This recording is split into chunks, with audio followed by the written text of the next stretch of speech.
Hello guys, good morning. আজকে ব্লগটা এখান থেকে স্টার্ট করছি। তো আজ ব্লগটা কেমন হবে আমি নিজেও ভাবতে পারছি না, কারণ ঘুম থেকে উঠেই কাজে বসে গেছি সকাল সকাল, তোমরা দেখতেই পাচ্ছ। এখন বাজে 7টা। তো এই কাজের চাপটা খুব আর্জেন্ট আছে, তাই জন্য আমি কাজটাকে তাড়াতাড়ি করার জন্য বসে পড়েছি সেলাই। তো বোনও উঠে গেছে, আমি বললাম একটু ভিডিও করতে, তো সে ভিডিও করার জন্য রেডি হচ্ছিলো, দেখতেই পাচ্ছ। তো এদিকে কেমন ভিডিও করলো আমি বুঝতেও পারিনি, আমি বললাম একটু ভিডিও কর। তো আমি এখন কি কাজ করছিলাম বলো তো, পিঠের দড়ি যে হয় না, ফিতে বাঁধা, তো সেই ফিতেটাকে সেলাই করছিলাম। তো সেলাই করার পরে না আমি ঝটপট স্নান করে নিয়েছি। স্নান করে আমি এখন টিফিন বানাচ্ছি, 10টা বেজে গেছে অলরেডি। তো কি করব, তো বোনকে বললাম একটু ঝটপট আটা মেখে দে না। তো আজকে মা কিছুই করেনি, তাই জন্য বোন আমাকে ঝটপট একটু আটা মেখে দিয়েছে। যা হোক করে 4টে থেকে 5টা লুচি হয়েছে। তো এই লুচি আর আলুর তরকারি করে নিয়ে আমি আজকে কাজে যাব ভাবছিলাম। তো আজকে আমি তেমনভাবে বোনদের জন্যও করিনি। তো বোনদের বললাম খাবি, ওরা বললো কি না দিদি তুই তোর মতো করে নিয়ে চলে যা।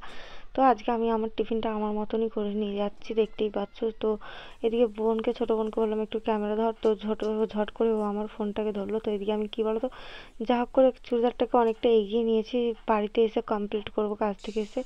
অনেক সকালবেলা উঠেছি আর শরীরটাও যেন খুব ক্লান্ত লাগছে, আর অনেক রাতে ঘুমিয়েছি না কাজ বাজ করে, তোমরা তো দেখতেই পাচ্ছ। এখন কাজের চাপটা একটু আমার বেশি আছে। তো যাই হোক, আমি যত তাড়াতাড়ি পারি আমার কাজটাকে কমপ্লিট করার চেষ্টা করি। তো এখন আমি কাজে যাব, দেখতেই পাচ্ছ। আর মেঘলা মেঘলা ওয়েদার, আমি সোয়েটার পরে নিয়েছি। আর এদিকে একটু সাইকেলটাকেও পরিষ্কার করে নিচ্ছি, কারণ সাইকেলে পুরো নোংরা জমে গেছে। বলতে গেলে আমি বোনের সাইকেল নিয়ে কাজে এসেছি। আমার সাইকেলটা 4 দিন ধরে দোকানেই পড়ে আছে, আনবো আনবো করে আনা হচ্ছে না।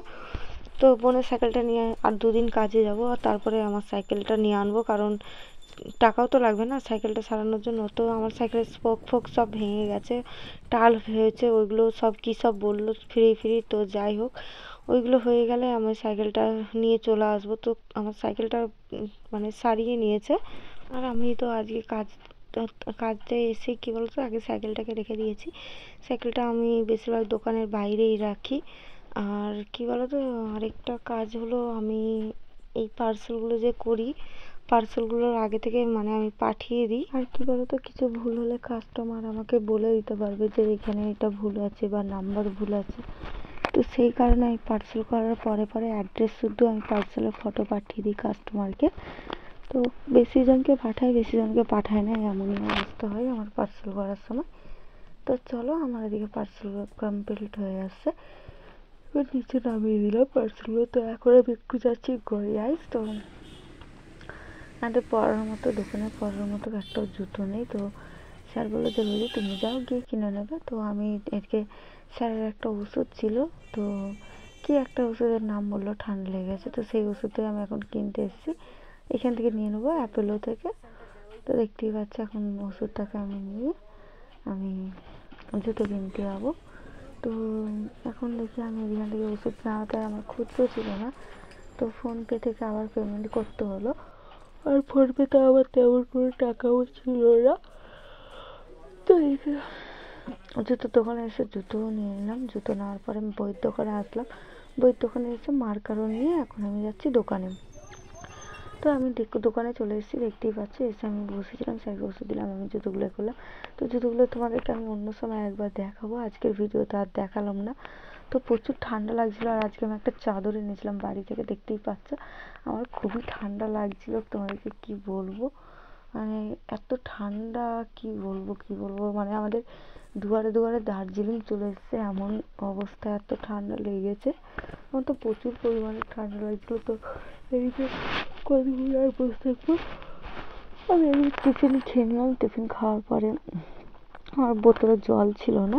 টিফিনে তো তোমরা জানো আজকে লুচি নিয়ে গেছিলাম, তো লুচি আলুর তরকারি।